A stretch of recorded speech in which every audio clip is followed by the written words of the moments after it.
Breaking news, my wonderful people, you'll be shocked as herdsmen send strong message to Atiku, Peter Obi. Fulani herdsmen, they have sent message. By the way, some people are confusing Hausas with Fulanis. They call them Hausa Fulani. No, there's no such thing. There are Hausa people and there are Fulani people. It's two different things. It's not one and the same. Okay? In case you're mixing them up, no. There are the houses, there are the Fulanis. Even the houses does not have a blueprint of the Fulanis agenda. So don't mix them up. So the Fulanis, most of them, I'm not saying some of the houses are not, but most of the Fulanis are the nomadics. That's the ones that rear cow. Okay? It is their tradition. That's why when people were acquiring land, they were moving from place to place. And like a man who is never steady or stable, is like a leaf on the water. It can never have stability. Now, years have passed. Other tribes have settled, now have a place, colonize the place they call their own. They want to force themselves and say, Ruga, my land, that they own every part of Nigeria. And so when their brother became president, they found an occasion to want to take what has belonged to another. Instead of going to the Sabo forest and creating a niche for themselves. Do you know the Dubai we all go to have a wonderful holiday? Please go and investigate. It was once a dry land, but the people had a vision. That people will come from even America, from Europe, all over the world to come and enjoy themselves. And so they began to build. For life itself is a vision. What do you see? So these are some of the things that are going on. Let's get all the details. As Fulani herdsmen sends a strong message to Peter Obi, Asiwaju Ahmed Bola Tinubu, and Abubakar Atiku over their presidential ambition. Let's get all the details.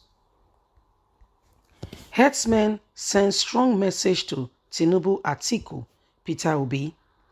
A Fulani socio-cultural group called Kulta Hala, Cattle Rearer Association of Nigeria, has taken presidential candidates to fully incorporated livestock development in their proposal and program, or rising, losing, or you must take, I'll take that again. You must take Fulani livestock development into your policies or program or risk losing our vote. None of us will vote for you. None of us. We are watching to see your reply. The national chairman, Khalil Mohammed Bello, gave the charge in a statement issued on Tuesday and made available to newsmen. The association observed with dismay that despite herdsmen' numerous contributions to the nation's economic development, provision of natural food, food with nutrients to Nigeria, they were also ignored when it comes to policies and program formulation.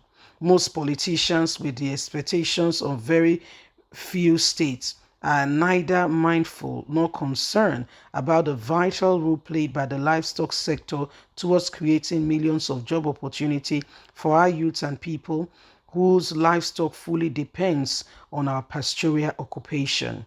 The association noted that it is only through the creation of the Federal Ministry of Animal Resources that herds's problem and daily pressure need related to waste, water points, food, animal food during the dry season will adequately be taken care of. The Federal Ministry of Agriculture and Rural Development is fully in charge with numerous responsibilities that cannot allow it to fully incorporate livestock development into its yearly daily program. Hence, necessitate the appeal for the creation of a special ministry for herdsmen.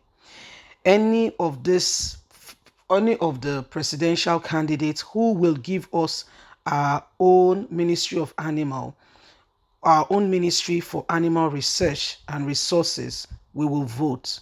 Anyone who does not support us will lose our vote completely. This is not a threat. So my wonderful people, you have heard it all. They have sent message, and we know that the likes of Atiku, who is quick to say, don't worry, that's what you want, you vote for me, I will do it. I'm not saying he has responded, though. I'm just giving an example because Atiku has shocked us in recent time in two major issues, and I was seriously, I was shocked to my bones. One of the first one was Deborah Samuel. Deborah Samuel was a young girl a young girl, and what happened was that this girl in school, they said she mentioned that she said a blasphemous word, and before you could say Jack Robinson, this girl's life, she was not just killed, she was lynched and everything. We all know the story. The very first day when the story broke out, guess what? Atiku Abubakar was one of the first persons who sent out a message to say this was not right. It should never be allowed. Those who have committed this atrocity will be dealt with the full route of the law, blah, blah, blah, blah, blah. Guess what? As soon as Muslim brothers from Sokoto and everywhere began, before you could say Jack Robinson, the page was full with response, and everybody say, "Oh, you are not one of us. You have lost our vote." Atiku released a statement saying, if you don't see any inscription that writes AA, it's not from me. It's somebody using it for me. And somebody is wondering, this is the life of a young girl. This is the life of somebody. Is there not a law? Is Nigeria governed by the law of the land? Is Nigeria governed by the law of the land? By the law of either Islam or Christians? That's what I mean. Is it not governed by constitution? And if somebody has offended you, where are you to go to? Are you not supposed to go to the court of law? And if the person is found guilty, will such an individual not pay for it by going through the system? How come? And immediately they told him that he has lost their vote. The guy changed color like a chameleon. He changed.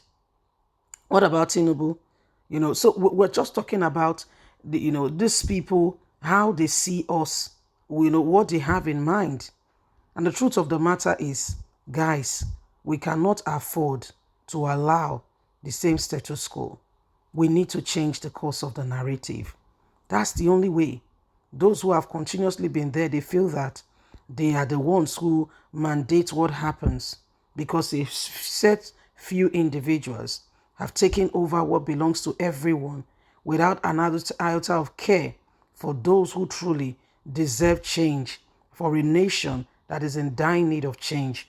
How can we truly utilize that which has been given to us when we have certain individuals who are dubious in their ways, yet want to be leaders? Because it's as a man think, that is the way he is. So leave us a comment. God bless. Bye for now.